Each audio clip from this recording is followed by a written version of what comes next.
ಯಾದಗಿರಿ ಜಿಲ್ಲೆಯಲ್ಲಿ ಮನ್ರೇಗಾ ಯೋಜನೆಯಡಿ ಗೋಲ್ಮಾಲ್ ನಡೀತಾ ಇರುವ ಬಗ್ಗೆ ನ್ಯೂಸ್ 18 ಬಯಲಿಗೆಳೆದಿತ್ತು. ನ್ಯೂಸ್ 18 ವರದಿ ಪರಿಷತ್ನಲ್ಲಿ ಪ್ರತಿಧ್ವನಿಸಿದೆ.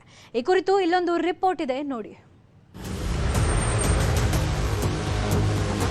ಯಾದಗಿರಿ ಜಿಲ್ಲೆಯ ಮಲ್ಹಾರ್ ಗ್ರಾಮದಲ್ಲಿ ಪುರುಷರು ಸೀರೆ ಧರಿಸಿ ಸೆರಗಿನಿಂದ ಮುಖ ಮುಚ್ಚಿಕೊಂಡು ಮಹಿಳಾ ಕಾರ್ಮಿಕರಂತೆ ಪೋಸು ನೀಡಿದ್ದ ಈ ಚಿತ್ರಗಳನ್ನು ನ್ಯೂಸ್ 18 ನಂತಹ ಸುದ್ದಿ ಸಂಸ್ಥೆಗಳು ವರದಿ ಮಾಡಿವೆ.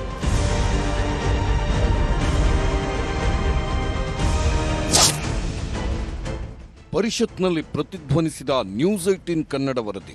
ಮನ್ರೇಗಾ ಯೋಜನೆಯಡಿ ನಡೆದಿದ್ದ ಗೋಲ್ಮಾಲ್, ಹೆಂಗಸರಂತೆ ಸೀರೆ ಧರಿಸಿದ್ದ ಪುರುಷ ಕಾರ್ಮಿಕರು.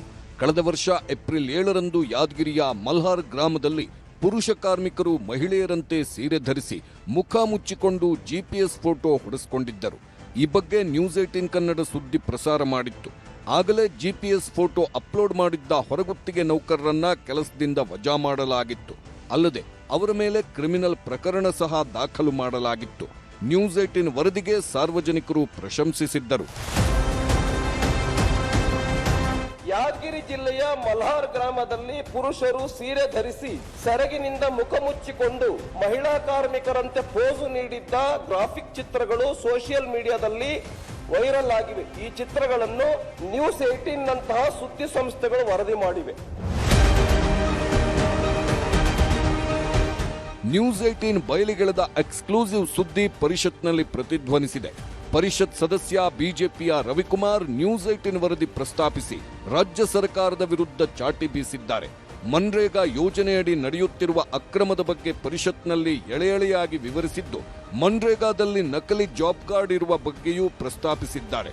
ನ್ಯೂಸ್ 18 ಎಕ್ಸ್ಕ್ಲೂಸಿವ್ ವರದಿ ಬಗ್ಗೆ ಪರಿಷತ್ನಲ್ಲಿ ಪ್ರಸ್ತಾಪವಾಗಿದೆ. ಯಾದಗಿರಿ ಜಿಲ್ಲೆಯ ಮಲ್ಹಾರ್ ಗ್ರಾಮದಲ್ಲಿ ಪುರುಷರು ಸೀರೆ ಧರಿಸಿ ಸೆರಗಿನಿಂದ ಮುಖ ಮುಚ್ಚಿಕೊಂಡು ಮಹಿಳಾ ಕಾರ್ಮಿಕರಂತೆ ಪೋಸು ನೀಡಿದ್ದ ಈ ಚಿತ್ರಗಳನ್ನು ನ್ಯೂಸ್ 18 ನಂತಹ ಸುದ್ದಿ ಸಂಸ್ಥೆಗಳು ವರದಿ ಮಾಡಿವೆ. ನ್ಯೂಸ್ 18 ಬಯಲಿಗೆಳೆದ ಮನ್ರೇಗಾ ಅಕ್ರಮ ವಿಚಾರ ಪರಿಷತ್ನಲ್ಲಿ ಪ್ರತಿಧ್ವನಿಸಿದೆ. ನ್ಯೂಸ್ 18 ಮಾಡಿದ ವರದಿ ಭ್ರಷ್ಟಾಚಾರದ ಮುಖವಾಡ ಬಯಲಿಗೆ ಎಳೆಯುವ ಕೆಲಸ ಮಾಡಿದೆ ಅನ್ನಬಹುದು.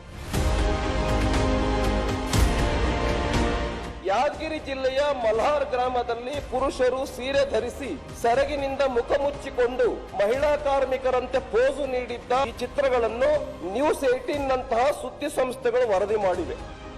ಗಣೇಶ್ ಮಾಲಿಪಾಟೀಲ್, ನ್ಯೂಸ್ 18 ಯಾದಗಿರಿ.